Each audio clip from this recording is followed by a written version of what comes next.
ஹாய்ங்க. Sunday evening இது. தம்பியோட school bag ஃபுல்லாக ஜிப்பெல்லாம் அறுத்து வச்சுட்டார் சார் 2, 3 ஜிப்பு. ஸோ அதனால் நீங்கள் தைச்சி கொடுத்தா தான் நான் ஸ்கூலுக்கே போவேன்ற மாதிரி சொல்லிட்டாரு.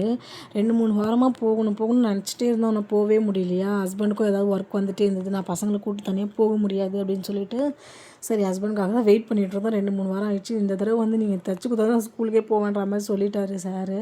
சரி அதனால் அப்படியே கிளம்பி சைதாப்பேட் மார்க்கெட்டுக்கு தான் போயிருந்தோம். ஃபஸ்ட்டு ஒரு கடைக்கு போயிருந்தோம். அங்கே தைக்கல.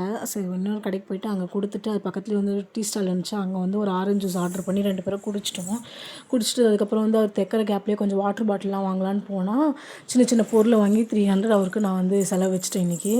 அதுக்கப்புறம் அப்புறம் பேக் தைக்கிற கடைக்கு போய் மறுபடியும் பேகெல்லாம் வாங்கிக்கிட்டு அப்புறம் கொஞ்சம் ஸ்நாக்ஸ் வாங்க வேண்டியது தம்பிக்கு. அதெல்லாம் வாங்கிட்டு நைட்டுக்கு சிம்பிளாக இட்லி தேங்காய் சட்னி அரைச்சி சாப்பிட்டுட்டு நைட்டே கிச்சன்லாம் க்ளீன் பண்ணி வச்சிட்டேன். காலைல மெஸ்ஸியாக இருந்தால் டென்ஷனாக இருக்கும்னு சொல்லிட்டு நான் எதாவது ரைஸ் தான் செஞ்சு கொடுக்கலான்னு பார்த்தேன். சரி லீவில் முடிஞ்சு போகிறார் சார், கண்டிப்பாக சாப்பிட மாட்டார் சொல்லிட்டு இட்லி கார சட்னி மாதிரி டிஃபன் ஐட்டமே பண்ணி கொடுத்து அனுப்பிச்சி விட்டேன். ஸ்நாக்ஸுக்கு ஸ்வீட் கார்ன் செஞ்சு கொடுத்துட்டு அனுப்பி விட்டதுக்கப்புறம் காலையிலே துணியெல்லாம் துவைக்கிற வேலைலாம் முடிச்சுட்டு கொஞ்சம் இன்றைக்கி பாத்ரூம் க்ளீனிங்லாம் இருந்ததா அந்த வேலையெல்லாம் முடிச்சுட்டு என்ன சமைக்கிறதுன்னு தெரியாமல் யோசிக்கிறது தலை வலிக்குதுங்க. சமைக்கிறது ஒரு விஷயம்னா அதை என்ன சமைக்கிறதுன்னு யோசிக்கிறது பெரிய விஷயமா இருக்குது. இப்படி எல்லா ஒர்க்கையும் முடிச்சுட்டுங்க. பாய்ங்க. நெக்ஸ்ட் வீடியோவில் பார்க்கலாம். நம்ம வீடியோ பிடிச்சா மறக்காமல் சப்ஸ்கிரைப் பண்ணுங்கள்.